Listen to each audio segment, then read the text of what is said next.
holiday services in person. I'm Melissa Howell. 3 Navy sailors from Maryland and Virginia are killed in a helicopter crash. I'm Acacia James. Teachers struggling against what today's students think they know about September 11th. I'm Michelle Murillo. In Washington, it's 8 o'clock. This is the CBS World News Roundup, sponsored by Eggland's Best. I'm Lisa Mateo. On this Labor Day, unemployment benefits expire for more than 7 million out-of-work Americans. Secretary of Labor Marty Walsh tells CBS This Morning not all is lost. We're working through the Department of Labor, through our American Job Centers, to connect people with jobs. And in those states that are still having a difficult time with the variant, if we see numbers go up, they have the ability to use the American Rescue Plan money to extend the benefits if they'd like in each state.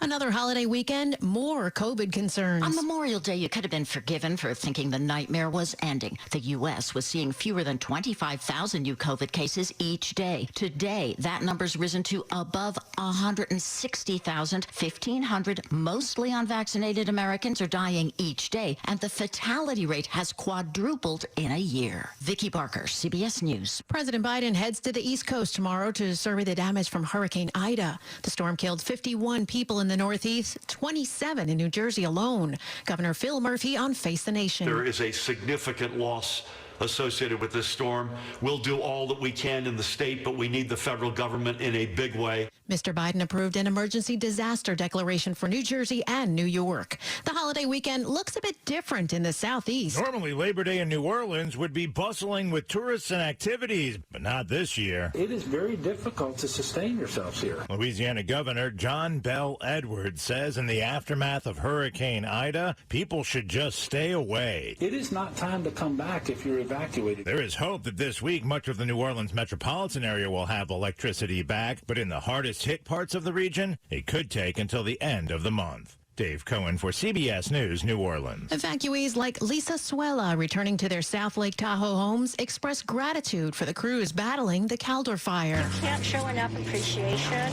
for how well they fought this and were able to contain it from the city itself. As the Taliban continues its takeover of Afghanistan, questions over how many Americans remain in the country. CBS's Catherine Herridge. The top Republican on the House Foreign Affairs Committee says he has a classified number for Americans still in Afghanistan. Congressman Mike McCall of Texas claims the number is in the hundreds. Reducing the number of COVID cases at universities could be as simple as opening a window. According to a study of infected students in an isolation dorm at the University of Oregon, the extra ventilation could reduce the number by half. Experts say it proves how the virus spreads from infected people into the air of a room. This is CBS News. Today, better nutrition and great taste are more important than ever. That's why Eggland's Best gives you and your family more. And that's healthy news for everyone. Only Eggland's Best. It's 8:03 on this Saturday, September 6, 2021. 70 degrees now. We're heading up to the mid to upper 80s.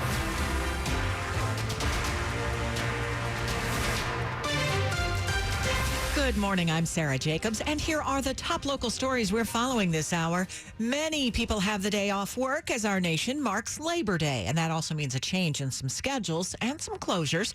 Metrobus and Metro Rail will operate on a Sunday schedule today with trains running every 12 to 15 minutes on the Red Line and every 15 to 20 minutes on other lines. There will be no MARC or VRE rail service. In Maryland, most county government offices and schools are closed today, much the same story in our local Virginia counties.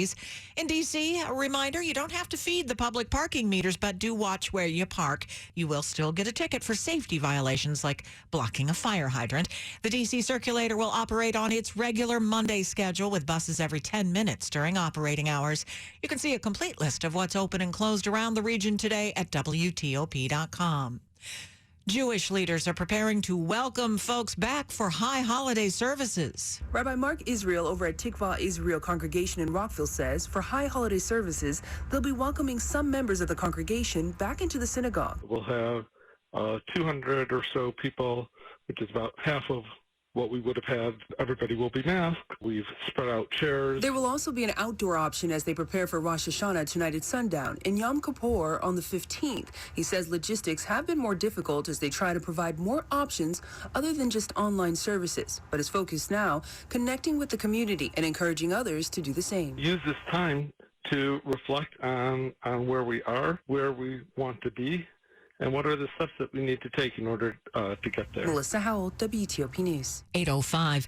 5 Navy sailors killed in a helicopter crash last week off the coast of San Diego have been identified, and 3 are from Maryland and Virginia. 28-year-old pilot Lieutenant Paul Fridley from Annandale, 31-year-old hospital corpsman Second Class Sarah Burns from Severna Park, and 31-year-old Naval Air Crewman Second Class James Buriak from Salem were all killed when their helicopter crashed during what was called routine flight operations. 5 other sailors were injured but are in stable condition. Following days of search and rescue efforts, the Navy declared the sailors dead and switched to recovering their bodies. The cause is still being investigated. Akeisha James, WTOP News. When it comes to teaching about the September 11th attacks on our nation and the events that have followed, teachers are often fighting a battle against misinformation. We continue our coverage September 11th, 20 years later. Today's students weren't alive in 2001, so what they know about the attacks is what they learn from others, and much of it's wrong. Going to Google, looking it up, and finding some of these conspiracy theory videos, and then coming into class and talking about 9/11 in that way. Jeremy Stoddard's a professor at the University of Wisconsin who led a survey on how September 11th is taught and says it's a challenge for many teachers. Because this isn't a core part of their curriculum, they're not necessarily seeing the amount of time they want to spend on it to try to correct that. Many teachers only get to gloss over the attacks and the war on terror around the anniversary. But with the withdrawal from Afghanistan, he's curious to see if the conflict gets more attention in future history books. Michelle Morello, WTOP News. See more of our coverage on WTOP.com. Search September 11. Coming up, what Towson University is doing to make sure the campus is safe after a shooting over the weekend. It's 8:07. So then I dropped some garlic and croutons on there, and the rest is salad history. I made the best salad ever, people, and now I'm making the best app. The Caesar Sportsbook app got live in-game betting, parlays, and Caesar rewards. Caesar salad ain't got nothing on my app. Nothing. Must be 21. Gambling problem? Call, text, or chat 1-888-532-3500. Download the Caesar Sportsbook app. Your app is ready, Emperor. Reconnect with a carpool or van pool and ride with people you know and trust safely. By forming a commute circle with your rideshare group and following current safety guidelines, you can enjoy your favorite way to get to work in a safe manner. For more ways to ride safely to and from work, visit commuterconnections.org or call 1-800-745-RIDE. That's commuterconnections.org or 1-800-745-RIDE. Hi, this is Dr. Wolchinski from Rocky Gorge Animal Hospital. We know during COVID we've not been available to you and your pets the way you're used to. For that, I truly apologize.